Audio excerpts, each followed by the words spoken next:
Assalamualaikum warahmatullahi wabarakatuh. Nama saya Kamelia Ramawati.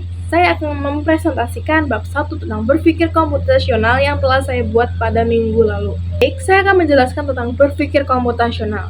Berpikir komputasional atau biasa disebut dengan computational thinking adalah pendekatan untuk memecahkan masalah dengan menggunakan konsep-konsep dasar ilmu komputer seperti dekomposi, pengenalan pola, abstraksi, dan algoritma.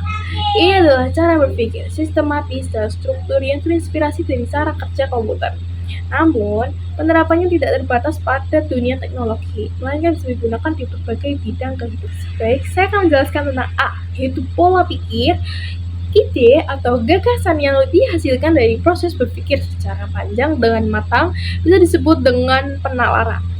Penalaran dapat diberikan solusi alternatif yang lebih matang. Sebaiknya ide atau gagasan dapat memberikan manfaat. D. Respon berpikir yang melahirkan imajinasi berupa rancangan solusi terhadap masalah yang dihadapi sebagai hasil pemikiran, baik yang bersifat spontan maupun melalui proses pemikiran yang lama. Dikenal dengan ide atau gagasan kemampuan melahirkan ide tidak memiliki oleh setiap orang. Manfaat atau ide gagasan yaitu dapat menjadi solusi alternatif pemecahan masalah. 2. Memberikan peran aktif dan positif bagi perkembangan diri sendiri dan orang lain. Yang ketiga, melahirkan konsep dan dinamika baru dalam teknologi pengetahuan dan keterampilan. Yang keempat adalah membuat terobosan baru yang dapat membantu masyarakat. Kedua adalah teknik memetakan ide. Peta ide adalah representasi visual dari proses berpikir yang membantu dalam merencanakan dan mengelola ide secara non-linear. Yang ketiga ada konsep algoritma. Algoritma merupakan cara membuat metode penyelesaian masalah secara logis, runtut, dan sistematis dalam waktu secepat mungkin, kenyataan, dan logika proporsi. Yang pertama, definisi proporsi. Sebenarnya ada yang tahu nggak sih definisi proporsi itu apa? Ini kita simak baik-baik. Pernyataan merupakan hal yang dinyatakan, tindakan yang menyatakan sesuatu yang dapat mengandung makna benar atau salah tapi tidak keduanya. Logika proporsi biasanya menggunakan 4 elemen, yaitu subjek, predikat, kopula, dan kuanta. Tekan ide. Aspek penggunaan dapat menjadi 4 macam, yaitu aspek bentuk, aspek sifat, aspek luas, aspek kualitas, dan kuantitas. Selanjutnya adalah C, logika matematika. Pernyataan adalah kalimat yang sudah implikasi ada nilainya. Kalimat terbuka adalah jenis kalimat yang masih diberlakukan pengujian untuk menentukan benar atau salah.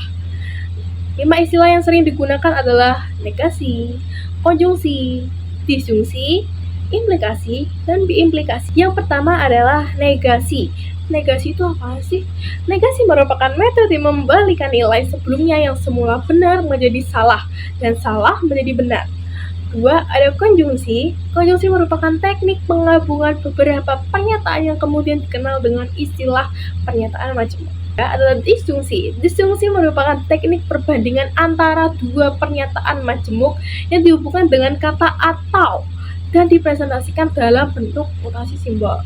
Yang keempat, ada implikasi. Implikasi merupakan salah satu penerapan pernyataan majemuk yang menggunakan kata penghubung. Kelima, ada biimplikasi. Disjungsi merupakan teknik perbandingan antara dua pernyataan yang dihubungkan dengan kata atau dipresentasikan dalam bentuk notasi simbol. Selanjutnya adalah D, yaitu metode penalaran. Penalaran adalah proses menyimulasikan ide tersebut dalam otak untuk dianalisis. Penalaran juga dapat diterjemahkan sebagai metode berpikir dalam menghadapi persoalan berdasarkan referensi, berguna untuk menyimpulkan yang dapat diuji kebenarannya. Metode penalaran manusia menjadi 3 jenis, yaitu deduktif, induktif, dan abduktif. Yang adalah metode penalaran. Yang pertama adalah deduktif.